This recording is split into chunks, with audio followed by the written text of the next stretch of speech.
In this video, I'll show you how to run jobs in the cloud. This video talks about jobs in general. We actually have a specific video for each fuzzer if you want to hear about the nuances. So this is the fuzzing jobs page, and obviously you can run jobs from here. You can also track old jobs from this same page. If you click view details, you can check the logs and various artifacts from any job.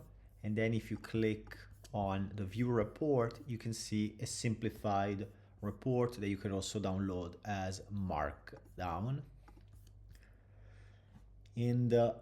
From here, when you create a job, you're gonna have two options. First of all, up here you see recipes. These are stored configuration, basically presets that you can reuse. You can see here the Echidna one and the Medusa one, which you can generate from the recipes file. There's a separate video for this. And then from here, you're gonna have the ability to paste a GitHub URL. For example, we have our standard template, create Chimera app.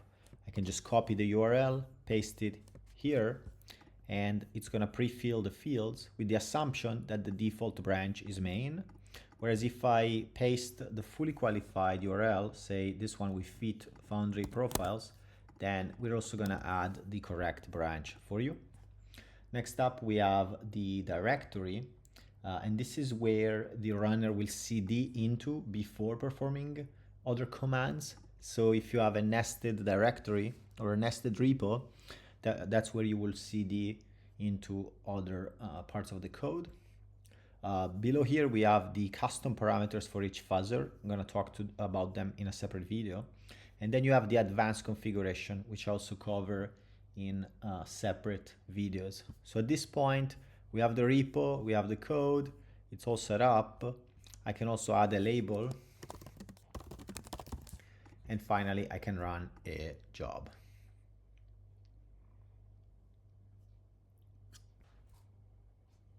So here's the single job page.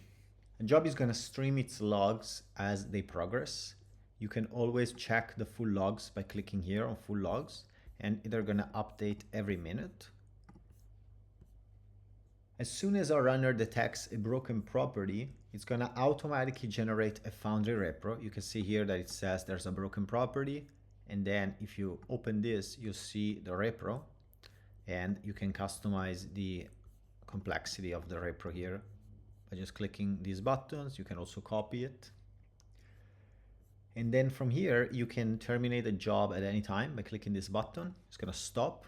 You can rerun the job, meaning it's gonna create a copy of the job with the same configuration and a target repo. It's convenient when you change the commit, but you still wanna test the same branch. And then you can also at any time share the job result to make the results public. This allows you to share the results with anybody. I'm gonna go incognito here. You can see that it becomes accessible to me, and they can also see the report, the logs, and once the corpus is available, they're also gonna be able to download that. Please pay attention that somebody with a share cannot get your source code, but your source code is gonna be leaked by the coverage report, meaning that they're gonna get possibly information that you don't wanna share with them.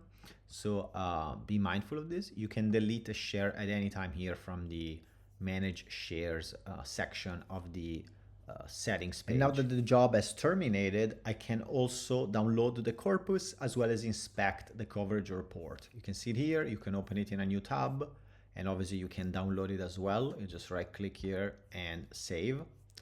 And from here, you could also clone the corpus by clicking on download corpus. This allows you to run the fuzzer locally with the mature corpus.